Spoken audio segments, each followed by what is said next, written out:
പുതിയൊരു academic year തുടങ്ങുകയാണ്. Back to school അല്ല, ഒരു ചെറിയ ഗെറ്റ് റെഡി വിത്ത് മീയുടെ ചെറിയൊരു വേർഷൻ ചെയ്യാൻ ഉദ്ദേശിക്കുന്നു. വളരെ പ്രത്യേകതകളുള്ള ഈ ഒരു ഇയറാണ്. മൂത്ത ആൾ 10ാം ക്ലാസ്സിലാണ്, അതിൻ്റെ ഒരു ടെൻഷനൊക്കെ ഉണ്ട്. ഇളയാൾ ഗ്രേഡ് 1-ലാണ്.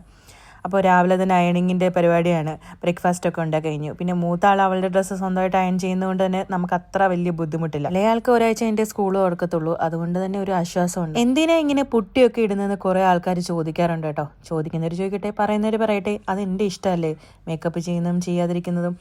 മേക്കപ്പ് ചെയ്യുമ്പോൾ എനിക്കൊരു കോൺഫിഡൻസ് ആണ്. മേക്കപ്പ് ചെയ്ത് കഴിഞ്ഞിട്ട് കണ്ണാടിയിലോട്ട് നോക്കുമ്പോൾ എനിക്കൊരു കോൺഫിഡൻസ് ആണ്.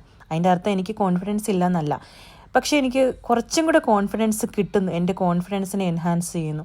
കുഞ്ഞിലേ മുതലേ തന്നെ കളറിൻ്റെ പേരിൽ, നിറത്തിൻ്റെ പേരിൽ കുറേ കേട്ടിട്ടുണ്ട് കേട്ടോ. അത് വീട്ടിൽ നിന്നും നാട്ടുകാരിൽ നിന്നൊക്കെ കുറേ പല സ്ഥലത്തും അവഗണന നേരിട്ടുണ്ട് നിറത്തിൻ്റെ പേരിൽ. അന്ന് എൻ്റെ കുഞ്ഞു മനസ്സിന് ഏറ്റ മുറിവ് ഒരിക്കലും അത് മായ്ക്കാൻ പറ്റിയിട്ടില്ല.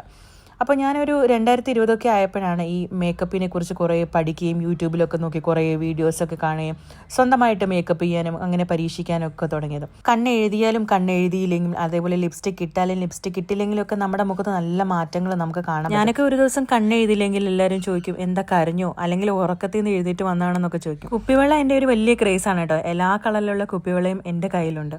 അപ്പം എല്ലാ എണ്ണത്തിനെയും ഒരുക്കി പെറുക്കി എടുത്തു. അങ്ങനെ ലിഫ്റ്റിൽ കയറി. ഒരാളെ വേണ്ട ഉറക്കം എഴുന്നേറ്റ് നിൽക്കുന്ന പോലെ തോന്നുന്നുണ്ട്. അപ്പം വീട്ടിൽ നിന്നും ഏകദേശം ഒരു 10-15 മിനിറ്റിനുള്ളിൽ സ്കൂളിലെത്താൻ പറ്റും. പക്ഷേ ഇത്രയും ദിവസം ട്രാഫിക് ഒന്നും ഇല്ലായിരുന്നു. ഇനിയിപ്പം സ്കൂൾ തുറക്കുമ്പോൾ പിന്നെ റോഡിൽ നല്ല ട്രാഫിക്കാണ്. അപ്പം എത്ര സമയം കൊണ്ട് എത്തുന്നു എന്ന് പറയാൻ പറ്റില്ല. അതുകൊണ്ട് തന്നെ നേരത്തെ ഇറങ്ങിയിട്ടുണ്ടായിരുന്നു. ഇന്നത്തെ ട്രാഫിക്ക് നോക്കിയിട്ട് വേണം നാളെ നേരത്തെ പോകണോ വേണ്ടതെന്ന് തീരുമാനിക്കാൻ വേണ്ടിയിട്ട്. വിചാരിച്ച പോലെ തന്നെ നല്ല ട്രാഫിക് ഉണ്ടായിരുന്നു കേട്ടോ. വീഡിയോ ഇഷ്ടപ്പെട്ട് കഴിഞ്ഞാൽ ഫോളോ ചെയ്യാൻ മറക്കല്ലേ കേട്ടോ.